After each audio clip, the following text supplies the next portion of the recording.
Billie is the most fun-loving, outgoing little girl ever. She knows what she wants and she will do it Billie's way.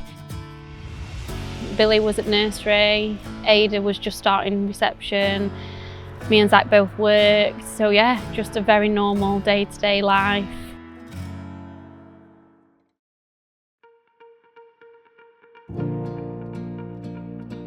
When we kind of first noticed that Billie was becoming unwell, she started with a sickness bug, which I took her to the doctors for as it lasted a few days. They sent us home just saying it was gastroenteritis, she'd get over it. From then really, she just never really got any better. We ended up taking her to A&E again, and I just remember the consultant walking in and she pulled up a chair and just said, I'm really sorry, but Billie's got cancer.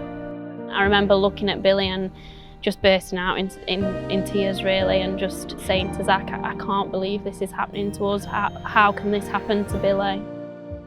We'd just completely lost our happy little girl. As part of Billie's treatment, she received a chemotherapy called vincristine. The hospital had noticed that Billie's throat was a bit croaky. Billie went into theatre and came back out with a tracheostomy because it turned out that her throat was so narrow she couldn't breathe without one. She went to have a sleep being able to talk and came back not being able to speak anymore. It was heartbreaking for me and Zach, but also for Billie it was really frustrating.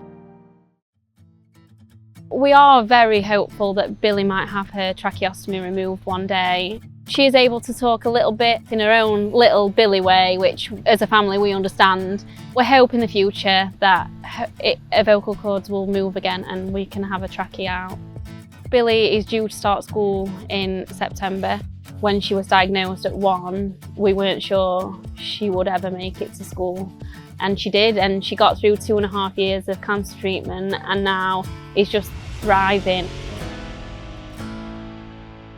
We're here today to meet Dr Simon Richardson, who is one of Leukaemia UK's funded researchers who is working on trying to find kinder, more effective treatments for leukaemia. It's really exciting to see what's going on in the lab and actually see how they do things, and yeah, really looking forward to seeing him. I'm Simon Richardson and I'm a clinician scientist based at the University of Cambridge, and I was awarded a John Goldman Fellowship in 2022. My John Goldman Fellowship allowed me to expand my research seeking to combine new treatments. We were interested in studying a type of this leukaemia that's really aggressive and is enriched in patients who relapse. And what we found when we modelled that in the lab is that these cells became really sensitive to a different type of drug called venetoclax, which is used in other types of leukemia. And when we studied that in more detail, it turned out that the cells weren't dying by the normal mechanism of action of venetoclax, but by a different form of cell death. And that was much more powerful for this particular type of leukemia as a result.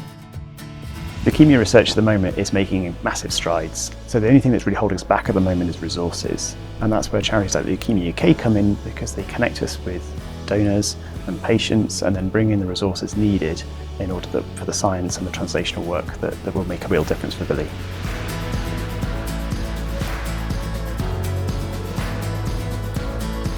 It's just amazing. We can't believe we've got to this point, and just doing the things that every other child gets to do and just living a normal life again. I am so grateful for the support that we've received from Leukaemia UK, and therefore for the support that you've given Leukaemia UK in order to achieve this mission of improving the treatment for children like Billie and other patients with leukemia. Thank you.